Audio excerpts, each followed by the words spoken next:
સૌને મારા નમસ્કાર। આજ રોજ આપણે માતાના મુવાડા ગ્રામ પંચાયત પહેલા આપણી બધી ભેગી પંચાયત હતી, પણ ગામનો વિકાસ કેવી રીતે થાય, ગામ કેવી રીતે સદ્ધર બને અને ગામને પૂરતી સગવડ કેવી રીતે મળે એવા વિઝન સાથે આપણા દેશના યશસ્વી વડાપ્રધાન શ્રીમાન નરેન્દ્રભાઈ મોદી સાહેબે જે સમરસ ગ્રામ પંચાયતનું જે વિઝન મૂક્યું એને પરિપૂર્ણ થતું આજે મેં માતાના મુવાડા ગ્રામ પંચાયતમાં દેખ્યું અને એના ભાગરૂપે વિજય સરઘસ રૂપે આજે આપણે અહીંયા એકત્રિત થયા છે, એમાં અમે બી સામેલ થયા। મને અત્યંત ખુશીનો અનુભવ થાય છે કે આજે આવી સમરસતા આપણે જોઈ। આપણા રૂવાબારી સીટમાં 11 ગ્રામ પંચાયત હતી, એમાંથી આપણે 3 ગ્રામ પંચાયત સમરસ થઈ છે। એમાં જોડે આપણા ઈશ્વરભાઈજી બી સામેલ છે, એમને પણ આપણે અભિનંદન પાઠવીએ।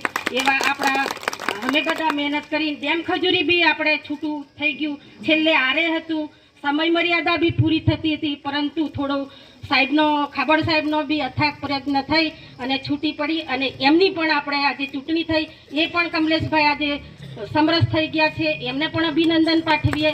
એવી રીતે આપણે વર્ષોથી અમારા ગમીરભાઈ, અમને તો પહેલાથી જ ઈચ્છા હતી કે તમે સમરસ થશો જ, કેમ કે આટલું ભક્તિ ભાવવાળું ગામ છે।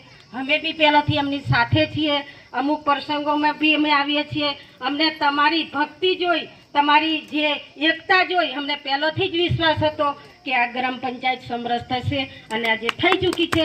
એટલે તમામ પધારેલા ગુરુજનો, અમારા ગુરુ વડીલો, ભાઈઓ બહેનો, સૌ યુવાનો યુવતીઓ બધાની એકતા જોઈ અમે ખુશીની અનુભવ કરીએ છીએ અને આવી જ એકતા આપણે અમે ગમીરભાઈને માથે બી આવી મોટી જવાબદારી છે, એમને પણ વિનંતી કરીએ છીએ કે તમારે આજે આટલા શિક્ષિત ભાઈઓ બી બેઠા છે, એમને પણ આજે તમારા પર ભરોસો મૂક્યો છે, તો આપ પણ એ ભરોસાને